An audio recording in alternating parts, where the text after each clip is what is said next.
Bayangkan pacar kalian, kalau nggak punya, ya bayangkan aja dulu. Kalau kamu melakukan sesuatu hobi dan kamu nggak sadar itu menjadi berhalamu, kamu nggak akan berubah.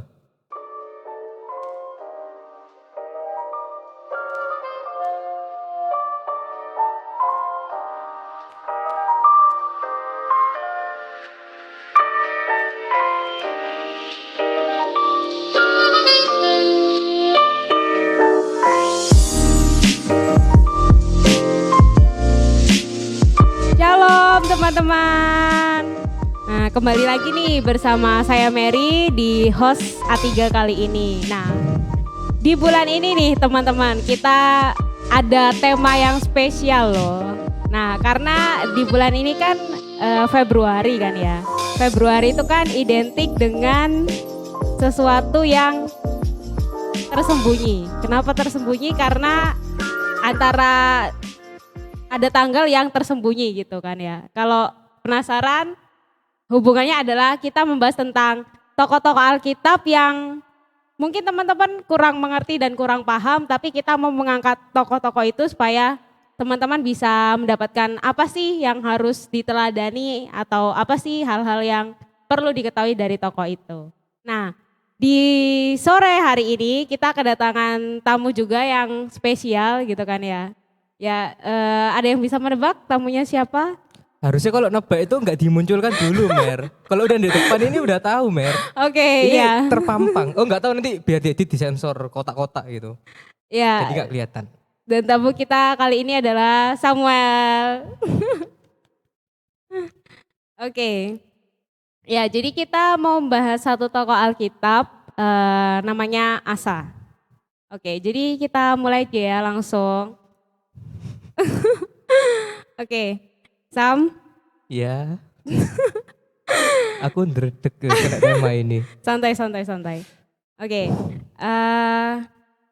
Hal apa aja sih yang kamu ketahui tentang sosok atau tokoh Alkitab Asa ini?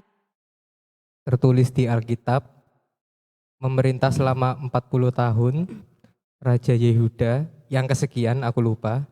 Mhm. Awalnya bagus, endingnya kasihan, bukan kasihan ya, memilukan hati. Oke, ya. Kan tadi tuh awalnya bagus. Nah, berarti kan ada sesuatu hal yang bisa kita teladani kan ya dari dari sesosok Asa ini.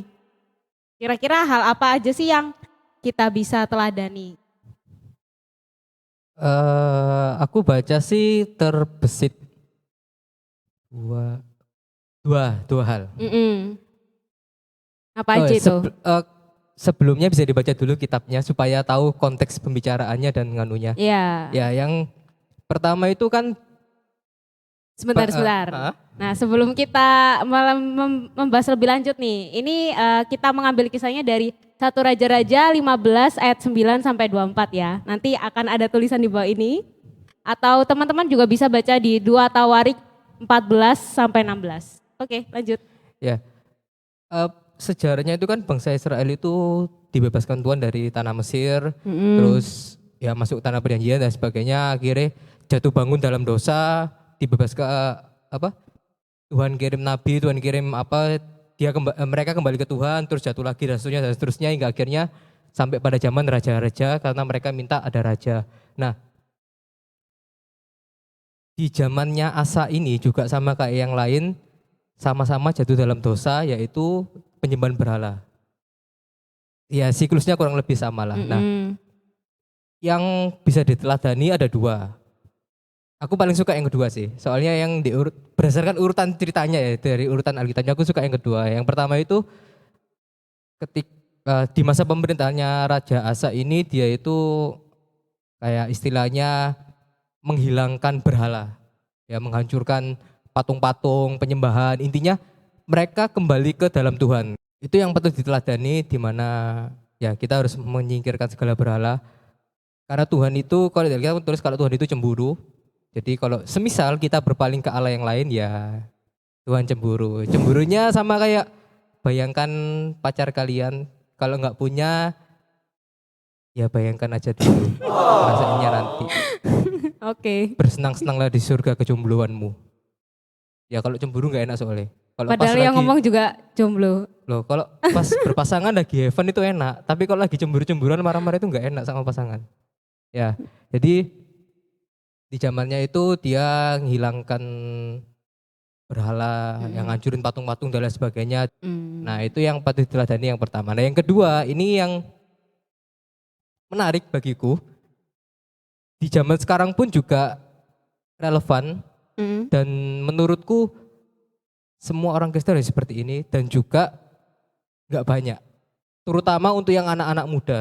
Kalau misalnya yang udah gede-gede, biasanya lebih banyak yang gede-gede. Tapi kalau yang muda itu jarang. Yaitu apa ya istilahnya bertahan pada kebenaran.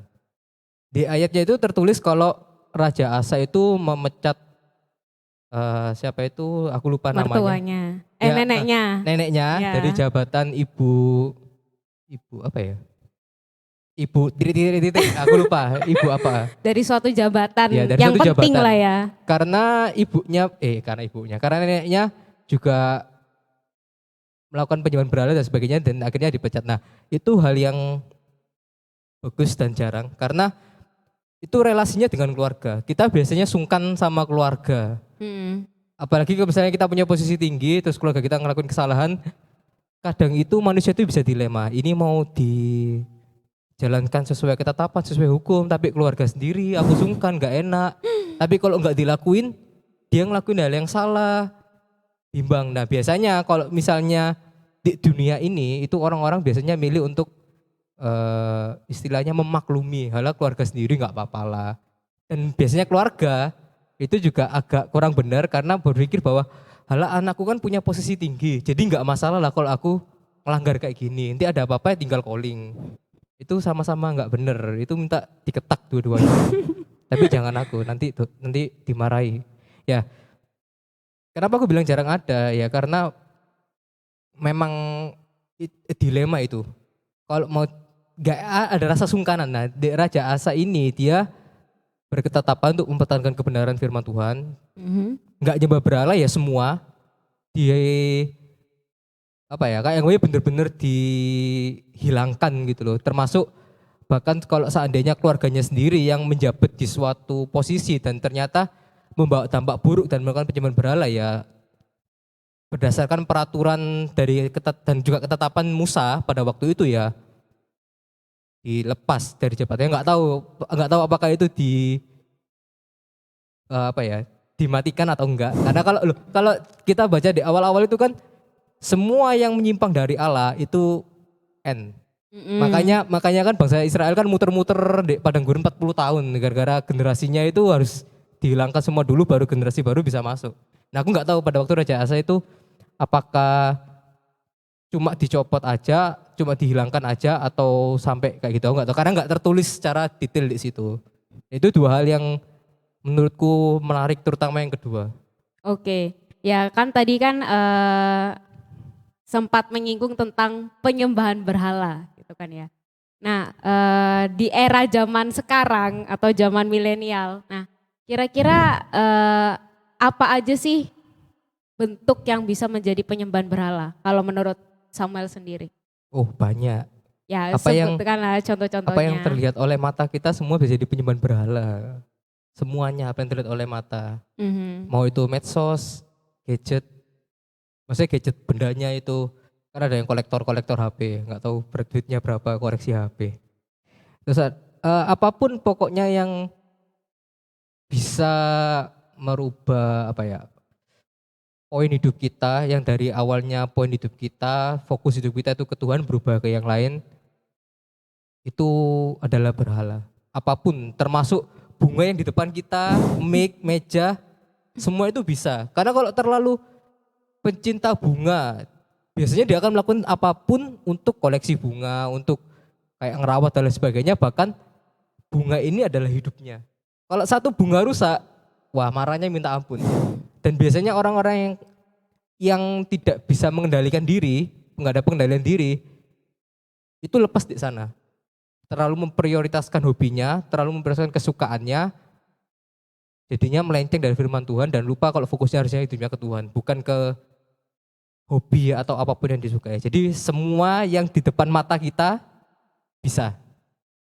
Berarti penyembahan berhala itu ketika sesuatu hal yang sekiranya itu bisa mengalihkan fokus kita dari Tuhan ke something else gitu kan ya. Betul? Oke. Nah, kalau misalkan nih, kan kayak tadi contohnya apapun yang ada di depan mata, misalkan pacar atau mungkin uang atau mungkin apa. Nah, kita tidak sengaja nih terjebak di zona penyembahan berhala itu. Nah, kira-kira dari kamu sendiri nih, bagaimana sih supaya kita bisa apa ya, turning lah istilahnya, kayak berbalik gitu, supaya agak penyembahan berhala itu. Soalnya kan penyembahan berhala itu kan berbahaya gitu kan ya. Ya pada dasarnya yang pertama harus sadar. Loh enggak serius. Iya. Kalau kamu kalau kamu melakukan sesuatu hobi dan kamu nggak sadar itu menjadi berhalamu, kamu nggak akan berubah. Betul kan? Kalau misalnya aku main game, ya aku cuma suka main game. Tapi ketika main gameku ini kayak jadi prioritas dan menggunakan hampir semua waktuku, bahkan untuk waktu tanggung jawab dan Tuhan itu semua kepake.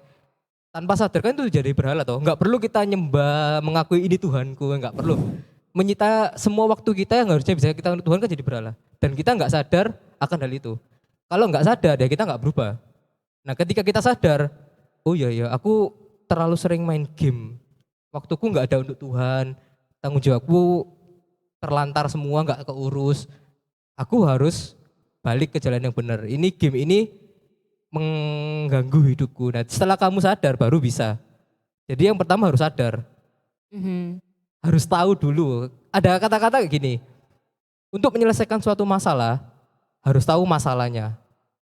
Jadi harus sadar dulu. Yang kedua mau. Sadar tapi nggak mau ya Sulit juga ya. ya itu cuma mimpi. Biasanya itu kejadian Halu waktu lah tidur. istilahnya. Halu. Yang kedua mau, kemauan. Kalau udah mau ya harus benar-benar mau yang mati-matian. Karena lepas dari hobi atau kebiasaan itu susah. Harus mau, harus ada kemauan. Ketiga dilakukan. Sadar mau nggak dilakukan, no, sama aja.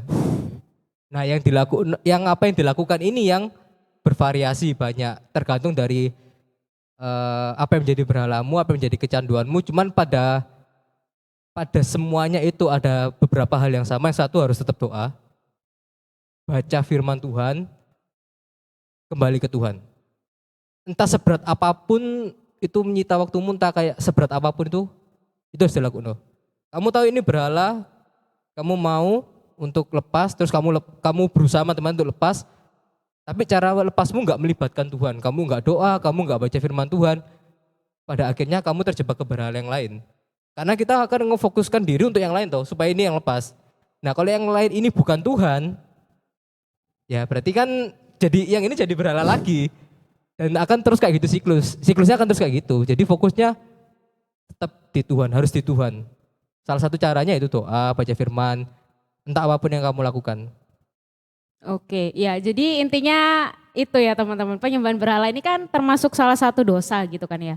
Nah, di mana dosa itu harus disadari dulu, diakui dulu, terus kita minta ampun ke Tuhan, kita minta apa ya, istilahnya semacam proses lah dari Tuhan supaya kita itu bisa sama-sama bersama Tuhan untuk berubah gitu. Ya emang nggak mudah sih, tapi ya biarkan Tuhan memprosesnya. Itu intinya teman-teman. Oke, sekarang ke poin yang kedua nih. Loh, itu nomor 1 dah.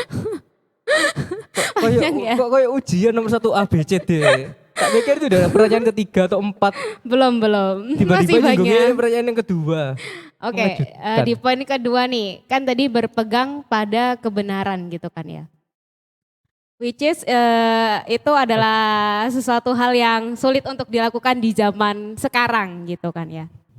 Biasanya nih contoh kasus yang paling simpel itu ketika teman kita nih atau sahabat lah pacaran sama yang beda iman gitu. Biasanya kan kita ada feel apa ya, takut untuk mengingatkan atau apa gitu. Nah dari kamu sendiri nih, ada tips dan trik gak kira-kira buat apa ya? Kita itu bisa brave gitu, bisa berani untuk ya kita harus apa ya? Menasehati dan menegur teman-teman yang seiman kita gitu agar tetap pada poinnya Tuhan gitu. Berarti pertanyaannya poinnya gimana caranya supaya kita berani untuk negur? Tips dan trik sih lebih tepatnya. Oh ya. Kalau ngomong masalah berani repot sih karena loh ya jujur kalau misalnya ngomong berani itu agak repot, tiap orang beda-beda. Kalau berani gini, kalau pertanyaannya tips and trick untuk kita bisa negur dan sebagainya itu satu yang pasti kasih. Kalau kita mengasihi seseorang kita nggak mau kehilangan dia, betul nggak? Kenapa langsung tunjuk gitu ya? Ya karena kan ngobrolnya berdua men, masa gini. Oh ya komen di kolom komentar ya, bener gak? Ya kan pada dasarnya yang pertama kasih. Kita harus punya kasih, kita harus mengasihi dia juga. Karena kalau enggak ya kita bodo amat toh. Nah gimana caranya ya setelah kasih nekat. Aku jujur aku nggak punya tips and trick lainnya, cuma satu tok di pikiranku nekat. Karena aku nggak bisa nemukan kayak cara lain atau apa yang lain. Karena tujuan kita ingatkan adalah supaya dia ini kembali ke Tuhan. Supaya jangan sampai udah salah, akhirnya tersesat, terus hilang dari Tuhan kan. Lepas dari kita, lepas dari komunitas Kristen, terus akhirnya berpindah dan gak kenal Tuhan lagi. Kan intinya tujuannya negur adalah itu. Jadi kalau misalnya takut nanti gak berteman, takut nanti dimarahi dan lain sebagainya, ya nekat toh, karena kamu tujuan menegur adalah untuk itu, supaya dia nggak terhilang dan dia kembali ke Tuhan. Kalau dia nggak mau dan dia musuhi kamu, ya kamu cuma bisa doa untuk keselamatannya dia. Siapa tahu, ntar tengah jalan tiba-tiba di tengah jalan hubungannya tiba-tiba dia tersadar. Tuhan itu unik loh cara nyadarkannya. Tiba-tiba tahu-tahu ternyata pacarnya selama ini baik, tidak sebaik yang dia kira. Sakit hati berpaling kembali ke Tuhan. Itu bersyukur kalau diselamatkan kayak gitu. Kalau dibiarkan lepas, ya kasihan juga ngelihat. Oke ya, berarti gitu nih teman-teman tips dan triknya. Yang pertama kan kita emang harus punya kasih dulu kan ya. Ya gak harus ke pacar sih, intinya ke apa ya, ke semua orang lah. Kayak keluarga, ke orang tua, teman, atau musuh pun juga kadang-kadang kita juga harus memiliki kasih. Karena kasihilah musuhmu seperti dirimu sendiri. Tuhan kan juga berfirman seperti itu gitu. Yang dibenci sifatnya bukan orangnya. Orangnya harus Iya. dikasih, dosanya yang dibenci. Iya benar. Jadi gitu teman-teman. Setelah teman-teman mengasihi ya itu tadi nekat. Mungkin lebih ke arah apa ya. Berani ambil konsekuensi sih istilahnya kayak gitu. Jadi jangan takut. Mungkin teman-teman sempat berpikiran, nanti aku dihapus dari kartu keluarga atau aku nanti dihapus dari daftar persahabatan atau grup lain atau sebagainya macamnya. Gak usah takut teman-teman karena ketika teman-teman sendirian Tuhan itu masih ada. Gitu. Yang ketiga ingat tujuanmu negur itu apa. Tujuanmu untuk kemuliaan nama Tuhan. Ya just do it. Kamu pilih Tuhan atau dunia ini. Kalau pilih Tuhan ya lakuin apa yang baik dan benar di mata Tuhan. Enggak tahu didukung oleh seseorang atau sekelompok orang atau enggak. Kalau itu baik di hadapan Tuhan dan itu bisa memuliakan nama Tuhan dan itu enggak salah, enggak melanggar hukum. Ya why not? Tidak ada alasan untuk berkata tidak. Ya itu benar banget nih teman-teman. Dan yang terakhir mungkin kalau teman-teman udah menyerah nih, udah ditegur dan segala macam gitu kan ya. Tapi orangnya masih tidak turning gitu kan ya, tidak berbalik ke jalan yang seharusnya. Jangan lupakan teman-teman, ada satu nafas kehidupan yang masih tersedia, yaitu adalah dengan berdoa gitu kan ya. Nah teman-teman bisa menyerahkan semuanya kembali kepada Tuhan. Karena kita kan ini ciptaan Allah. Nah itu, kita juga otomatis akan berbalik lagi nanti kepada Allah gitu. Doanya jangan cuma di ending tok. Di proses kalian mulai dari awal negur, mulai mengasihi sampai endingnya tetap doa. Cuma bedanya di ending cuma bisa berdoa dan berserah. Ya karena kan udah gak bisa apa-apa, negur udah gak nurut dan sebagainya ya. Cuma bisa berdoa. Cuma di awal juga tetap harus doa. Oke ya, jadi begitu teman-teman. Nah, selanjutnya nih, kan tadi kamu sempat berkata ada sesuatu yang menyedihkan atau istilahnya sad ending atau di tengah-tengah, ya itulah pokoknya menyedihkan. Nah, kira-kira hal apa sih yang menyedihkan dari sosok Asa ini? Menyedihkannya bukan karena dia tertimpa sesuatu dan kayak nasibnya menyedihkan. Bukan kalau itu bukan menyedihkan, cuman aku rasanya menyedihkan buat aku ngelihatnya itu. Hmm, Kakinya sakit, mm-mm. menyedihkan. Enggak lah, kalau kakinya sakit ya udah umur kalau itu. Enggak tahu sih umurnya dia berapa kepilih. Cuman bukan kakinya sakit, tapi dia tidak mengandalkan Tuhan. Dan di akhir hidupnya kalau aku baca di Tawarik Hmm. itu dia nggak mengandalkan Tuhan sama sekali bahkan sampai akhir hidupnya. Sejarahnya dimulai dari perang lawan bangsa Israel. Dia minta tolong apa ya kayak ya minta tolong dan bersandar pada Raja Aram, ngasih emas dan lain sebagainya.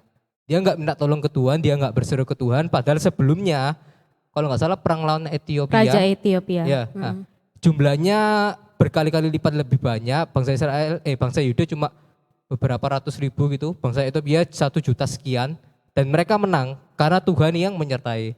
Nah ketika ini dia nggak minta tolong ke Tuhan, tapi dia bersandar kepada manusia. Dan kalau nggak salah ditawar gitu ditegur dia. Nah yang kedua, kenapa aku bilang sampai endingnya dia nggak berubah?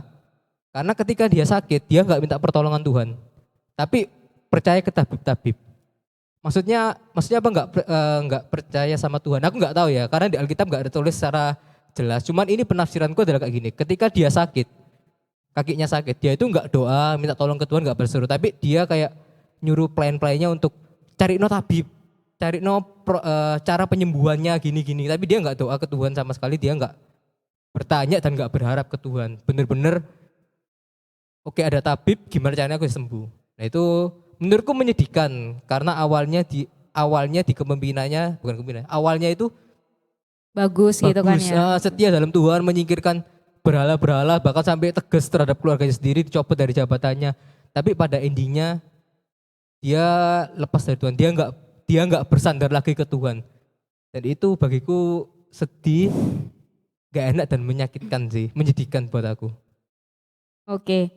Nah, dari cerita, maksudnya dari yang udah kamu sharing tadi. Nah, itu kan pada saat peperangan gitu kan ya melawan Raja Ethiopia.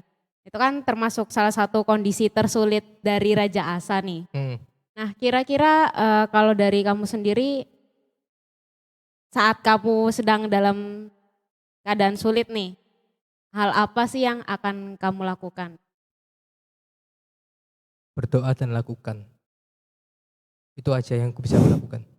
Serius, kalau mau dipikirin bermacam-macam itu nggak akan ada ujungnya dan ending-endingnya bisa overthinking, kamu stres nggak makan, tergantung sih. Kalau kamu stresnya makan ya makan berarti. Kalau aku stres nggak makan, terus ketika Sakit. istirahat merenung, ya jawabannya cuma lakukan, doa dan lakukan. Doa, cerita ke Tuhan, minta bimbingan Tuhan, minta penyertaan Tuhan, lakukan apa yang kamu bisa. Nanti Tuhan yang nyertai dan Tuhan yang bantu. Masalah nanti endingnya kepreset kah, atau nanti endingnya kamu ternyata berhasil mencapai puncak goalmu atau gimana, intinya doa dan lakukan. Karena kalau cuma doa atau nggak melakukan, no, selentik Tuhan. Nothing to do. Iya, nggak boleh Oke. males. Ya itu teman-teman. Nah terus ini nih selanjutnya. Biasanya nih kalau kondisi tersulit kan apa ya. Manusia itu seringkali seperti bangsa Israel gitu kan ya. Bersungut-sungut Hmm. atau murtad atau dan lain sebagainya macamnya. Nah kira-kira dari kamu sendiri nih. Apa ya. Kira-kira hal apa sih yang harus kita lakukan supaya kita itu tetap menjaga keintensan hubungan kita dengan Tuhan. Supaya tetap apa ya. Baik-baik saja walaupun perasaan kita tidak baik-baik saja. Benar. Nah, ya, gimana caranya untuk jaga intens baik-baik aja walaupun kondisinya nggak enak? Yang pertama bersyukur pasti. Lawan dari bersungguh-sungguh dan sebagainya itu bersyukur. Apa yang sering kita lakukan itu biasanya jadi kebiasaan. Jadi kalau kita sering bersungut-sungut, ya kamu akan tetap bersungut-sungut. Jadi biasakan bersyukur, baik itu nggak enak, baik itu enak, supaya nanti ketika benar-benar di titik terendah kita tetap bisa bersyukur kepada Tuhan. Ya itu yang pertama bersyukur. Kedua, tetap lakukan disiplin rohanimu, doa, baca firman dan sebagainya. Itu salah satu cara untuk menjaga intens. Karena bagaimana kita menjaga kalau kita nggak komunikasi sama Tuhan. Tetap dilakukan itu. Bersyukur, terus itu tadi apa lagi ya untuk bisa menjaga hubungan. Oh iya, lupa aku tadi. Ingat kebaikan Tuhan. Baik yang sudah terjadi di hidupmu maupun yang pernah diceritakan di Alkitab maupun kesaksian semua orang. Karena itu bisa ngasih kekuatan bagi kita untuk kedepannya. Serius, ketika masa terendah, ingatan dulu Tuhanmu itu pernah ngelakuin apa buat kamu. Bahkan kalau misalnya ada yang mustahil kayaknya, itu jadi kekuatan loh. Kalau dulu bisa melakukan hal yang mustahil, masuk sekarang nggak bisa, kan nggak mungkin. Terus nanti kalau kamu jatuh lagi di titik lebih rendah lagi dari masalahmu sebelumnya, kamu ingetin dulu, kalau kamu dulu pernah berpikir, kalau itu adalah titik terendahmu. Dan kamu bisa melewati karena Tuhan, kamu bisa menyelesaikan itu semua karena bantuan Tuhan, ingetin itu. Nanti kalau kamu jatuh lagi, dan kamu merasa bahwa aduh ini kejatuhanku, di titik terendahku saat ini. Ingetin dulu lagi, kalau dulu kamu pernah ngerasa hal yang sama. Dan terus ingat bahwa sekalipun kamu ngerasa di titik paling rendah, tangan Tuhan itu gak kurang panjang loh untuk nyampai kamu di titik paling rendah bagimu. Dan Tuhan itu bisa angkat kamu segampang kita bernafas. Gak bersusah-susah kalau Tuhan mau ngangkat. Sekali jentik semua berubah. Itu adalah kemahkuasaan Tuhan. Oke. Nah, kalau misalkan nih ya, in case lah, ketika oke lah dia tetap menjaga hubungan gitu kan ya. Tapi kan sometimes nih, ketika hati kita lagi gak baik-baik aja, otomatis hal yang kita lakukan itu apa ya? Istilahnya itu setengah hati. Jadi kayak mau full 100% ke Tuhan itu nggak bisa gitu loh. Ada yang menghambat atau menghalangi, yaitu tadi kan perasaan tidak baik-baik saja itu. Nah kira-kira dari kamu sendiri nih, gimana sih caranya supaya apa ya, mengontrol lah atau mungkin bisa apa ya, tips dan triknya supaya hal itu nggak menghalangi gitu. Oke, kalau itu pelayanan, ingat tujuanmu pelayanan apa? Kalau tujuan pelayananmu untuk kemuliaan Tuhan, ya segera diselesaikan.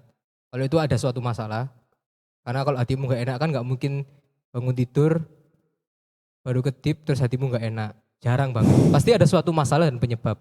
Diselesaikan masalahnya supaya enak. Kalau misal masih gak bisa diselesaikan sebelum kamu mulai pelayanan atau di kehidupan sehari-harimu, kamu gak bisa selesaikan secepat mungkin. Ingat tujuanmu. Ingat tujuanmu ngelakuin untuk ngelakuin tetap inti sama Tuhan itu apa? Apakah karena aku Kristen, ya harus sampai Tuhan Yesus toh. Kalau enggak kan nanti aku enggak dibilang Kristen. Nah kalau itu udah jelas tujuan yang salah. Ingat tujuanmu kalau kamu tetap dekat sama Tuhan itu ya karena Tuhan kita itu baik dan ya memang seharusnya kita itu dekat sama Tuhan. Kalau enggak sama Tuhan ya kita enggak bisa apa-apa. Kita itu hambanya Tuhan, udah pasti dekat sama Tuhan. Jadi kalau kamu ngerasa nggak enak dan kamu mau kembali ke Tuhan tetap intens ya, just do it tanpa perlu memikirkan perasaanmu. Jadi walaupun kamu nggak enak, kamu doa tetap doa. Oh. Kamu nggak enak, waktunya baca firman harus baca firman ya baca firman. Oh. Karena ketika kamu bukan sekali, beberapa kali kamu ketika nggak enak terus kamu menghentikan itu keterusan. Dan itu yang bikin kita jauh dari Tuhan. Terus tadi apa pertanyaannya aku lupa? Cara untuk menghadapi supaya ya. Untuk menghadapi supaya tetap dekat ya walaupun ada itu. Ya, pertama itu tadi ingat tujuanmu. Kedua lakuin aja karena aku lupa kalau ngomong gini nggak ada skripnya. Aku baru ingat. terlalu banyak, informasinya terlalu cepet ya. Pertanyaannya soalnya nggak di-share ya, nggak ada kisi-kisi ini. Biar surprise. Iya makanya informasi ini di otakku ada 1, 2, 3. Nah baca 1, 2, 3 ini hilang. Ya. Yang ketiga itu tetap komunikasi sama Tuhan. Sama kayak hubungan, baik itu kita sama orang tua, kita sama temen, kita sama pacar atau suami istri ataupun sebagainya. Seenggak enaknya hati kita, baik itu karena kita merasa pasangan kita yang melakukan kesalahan atau karena yang gak enak karena faktor lain, tetap komunikasi. Di komunikasi itu kalau dalam kasusnya Tuhan, itu bisa lebih lega aja sih. Sekali kamu gak komunikasi sama Tuhan karena suatu masalah, biasanya bisa keterusan. Karena kamu memiliki satu mindset dan ketika mbok pakai ternyata bisa membuat perasaanmu lega sementara, mbok terus untuk mendapatkan kelegaan seterusnya. Padahal kalau kamu tetap komunikasi ke Tuhan, cerita ke Tuhan, sharing ke Tuhan, ya Tuhan itu bisa bantu loh. Lebih hebat daripada semua manusia di dunia ini. Jadi kalau mau tetap intens dan gak lepas, komunikasi. Bayangkan pacaran, kok pacaran lagi ya? Persahabatan Ya mungkin. persahabatan. Ada masalah nih sama sahabat. Atau kita lagi gak enak karena permasalahan lain. Yang namanya sahabat kan pasti keluar, ya pasti biasanya kan keluar bareng, ngobrol dan sebagainya. Hangout bareng. Dan kalau lagi bad mood, sahabat kita biasanya kena imbasnya. Bro, apa sih? Padahal dia gak salah apa-apa tapi kena. Ya salah satu caranya tetap komunikasi sama dia. Kalau kamu jaga jarak, kalau kamu menghindari dia karena kamu bad mood dan keterusan, biasanya ada kemungkinan untuk hubungan kalian itu longgar. Jadi supaya tetap bisa intens, ya kamu tetap komunikasi sama dia. Tetap komunikasi sama Tuhan walaupun hatimu gak enak, walaupun ya rasanya gak enak, tetap komunikasi sama Tuhan. Itu satu-satunya cara untuk jaga hubungan kita dengan Tuhan. Oke, ya itu nih teman-teman. Jadi intinya itu dari semuanya itu adalah komunikasi. Komunikasi. Nah, selanjutnya nih, kan pas waktu peperangan itu kan yang pertama ya, yang pas melawan Raja Ethiopia, dia kan menang tuh. Padahal kalau dilihat dari jumlah pasukan dari Raja Asa ini kan sangat tidak memungkinkan untuk menang. Tapi dia menang karena dia mengandalkan Tuhan. Nah, dari kamu sendiri nih, apakah ada hubungan antara ketika kita mengandalkan Tuhan dengan mujizat yang terjadi? Seperti menang atau mungkin dapat nilai bagus atau mungkin apa, atau mungkin sembuh dari suatu penyakit, apakah itu ada satu keterkaitan? Oh, ada dong pastinya. Semua yang ada di ini ya, semua yang ada di dunia ini kan Tuhan tahu. Di dalam rencana Tuhan, dan kita pun juga tahu kalau Tuhan itu punya kita kan sering dengar Tuhan punya rencana atas hidup kita sejak kita lahir, bahkan sebelum kita lahir dan lain sebagainya. Jadi ya otomatis kalau ngambil dari situ ya aku bisa beranggapan bahwa ada hubungannya dengan Tuhan. Dengan catatan kamu punya hubungan yang baik dengan Tuhan. Kalau kamu nggak pernah beribadah, kamu nggak pernah jaga hubungan dengan Tuhan, kamu nggak pernah baca doa, kamu nggak pernah doa, kamu nggak pernah baca firman, terus jadi suatu mujizat dan hal-hal yang lainnya, maka itu sudah ditanyakan dari mana. Bisa aja dari Tuhan, karena Tuhan memang mau menunjukkan kemurahan hatinya supaya kamu ingat dia dan akhirnya kamu berpaling ke dia. Kalau misalnya kamu lagi di luar Tuhan atau gimana. Tapi ada kemungkinan lain, itu bukan dari Tuhan. Itu bisa aja kebetulan, itu bisa ada suatu hal yang lain. Jadi kalau memang kita hidup dalam Tuhan, kita serahkan hidup kita di tangan Tuhan, menurutku ya, apapun yang terjadi dalam hidup kita itu ada hubungannya sama Tuhan. Bahkan kelihatannya kebetulan kok gini. Ya Tuhan gak mungkin lah dari atas, di surga, iya ya kebetulan kejadian ini yo, aku lupa, kan gak mungkin. Tuhan pasti sudah tahu apa yang akan terjadi. Hanya saja karena kita nggak tahu dan masalah dan jawabannya muncul itu hampir mepet, maka kita anggap itu kebetulan. Tapi bagi Tuhan kan nggak ada yang mustahil, nggak ada yang kebetulan kan. Tuhan udah tahu semua, jadi ya pasti ada dong. Oke, ya jadi ada suatu keterkaitan, nah antara hubungan kita dengan Tuhan dengan mujizat yang terjadi. Tapi ada satu poin nih yang harus teman-teman ingat gitu kan ya. Jangan sampai teman-teman, oh aku mau saat teduh rajin, oh aku mau berdoa rajin dan segala macamnya tentang komunikasi dengan Tuhan itu rajin. Tapi karena teman-teman ada apa ya, pemikiran kalau aku akan menerima mujizat gitu. Oh, Karena betul.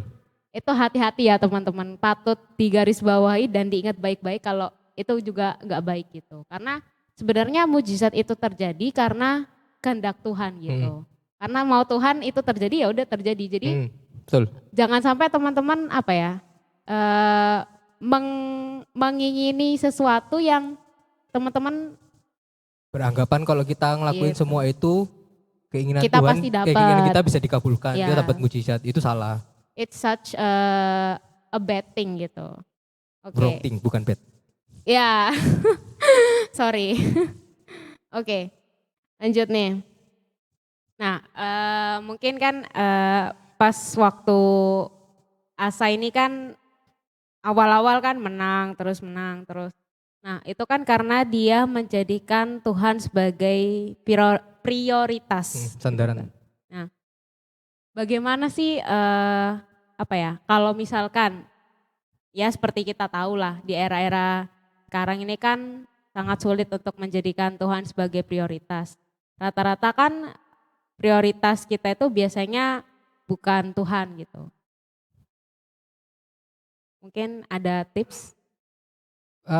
Semua kalau aku ya, aku selalu ngelihat itu, aku jarang sih ngelihat satu masalah cari solusi sesuai dengan masalahnya. Aku biasanya lihat suatu masalah tak telah sampai bawah, nanti dasarnya itu ketemu. Nah, dasarnya ini biasanya bisa dipakai untuk hampir semua masalah. Karena pada dasarnya mirip-mirip kalau bicara masalah hubungan. Hmm. Yang pertama pasti tujuan. Apa tujuanmu? Kalau tujuanmu memang untuk benar untuk Tuhan, untuk kemuliaan nama dan sebagainya, ya it's good thing. Kedua, komunikasi. Udah itu aja. Apapun masalahmu yang kamu hadapi dan sebagaimananya, ya apa tujuanmu ngelakuinnya dan komunikasi sama Tuhan. Karena nggak mungkin kita bisa punya tujuan untuk memuliakan nama Tuhan kalau kita nggak punya hubungan sama Tuhan. Ngapain susah ngelakuin kalau kita nggak punya hubungan kok. Tapi karena kita punya hubungan, makanya kita mau ngelakuinnya dan itu jadi tujuan kita untuk Tuhan kan. Dan untuk bisa mempunyai itu semua, untuk bisa mempunyai itu semua, komunikasi. Untuk bisa punya hubungan. Jadi ya tujuan dan komunikasi. Oke, ya. Nah, terakhir nih dari Samuel, ada nggak hal-hal yang mau disampaikan kepada A3 viewers Yang mau disampaikan. tentang Asa atau mungkin tentang apapun lah, stay safe atau gimana? GWS guys, enggak lah. Yang mau disampaikan. Kita kan bahas Asa. Mm-mm. Kan tak kasih tahu juga untuk baca ceritanya. Jadi jangan dengarkan ini aja, baca juga biar tahu. Baca, jadikan pengalaman hidup. Apa yang tertulis di Alkitab itu untuk kemuliaan nama Tuhan. Kalau ada hal yang buruk ditulis, itu bukan menunjukkan bahwa kita boleh ngelakuinnya. Tapi untuk jadi pelajaran kita bahwa ini dosa, ini bisa terjadi dalam kehidupan kita. Karena kan gak memungkiri lah, kita sekarang pelayanan kayak gini. Terus tiba-tiba nanti 3/4 hidup kita untuk Tuhan. 1/4 akhir kita nggak di dalam Tuhan. Sia-sia kan? Jadi jadikan itu pelajaran sesuai firman Tuhan, berjaga-jagalah, pengendalian diri, supaya kamu bisa tetap di dalam Tuhan sampai akhir hidupmu. Supaya perlombaan itu bisa selesai dengan di dalam Tuhan. Karena itu hal yang paling gak enak, hal yang paling menyedihkan, dan paling mengkhawatirkan buat aku untuk seumur hidupku.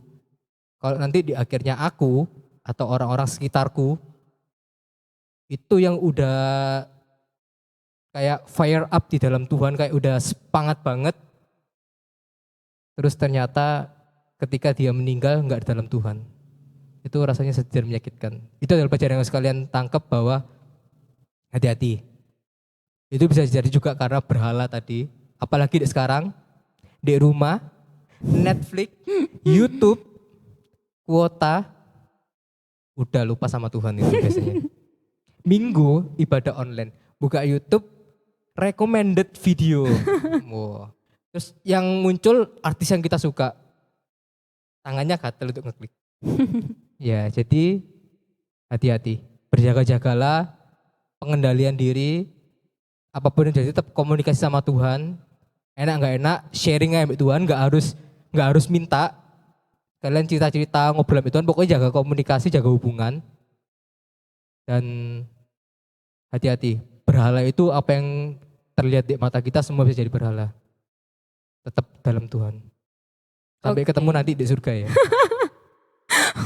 Beda ya kan, Langsung. semua di dalam Tuhan kan diselamatkan. Eh, Kalau misalnya aku ngomong, "Nah, ketemu di neraka kan sesat nanti, nggak bisa ya. Ketemu di surga lah, jangan di neraka. Kita kan sama-sama orang percaya. Amin. Oke, itu ya teman-teman, jangan lupa untuk diambil baiknya, dibuang buruknya dari asa ini. Jangan sampai teman-teman. Dibuat pembelajaran. Ya, Kalau dibuat dibuang aja pembelajaran nggak dibuat juga. pembelajaran, nanti kita ngelakuin seperti apa yang bangsa Israel lakukan. Nah, ya benar juga. Jadi itu Muter teman-teman. eksklusif. Ya, thank you teman-teman udah tonton tayangan kali ini. Sampai jumpa lagi di episode yang berikutnya. Jangan lupa karena setiap jam 5 sore akan ada tayangan yang terbaru. Jangan lupa di like, komen, dan subscribe. Bye-bye. Wis dikat? Gue gak dikat. Kita ngobrol. Paling behind the skin. Oh enggak, bye-bye. Gak dikat. Baru gue masuk mau sampai ending. Terus no.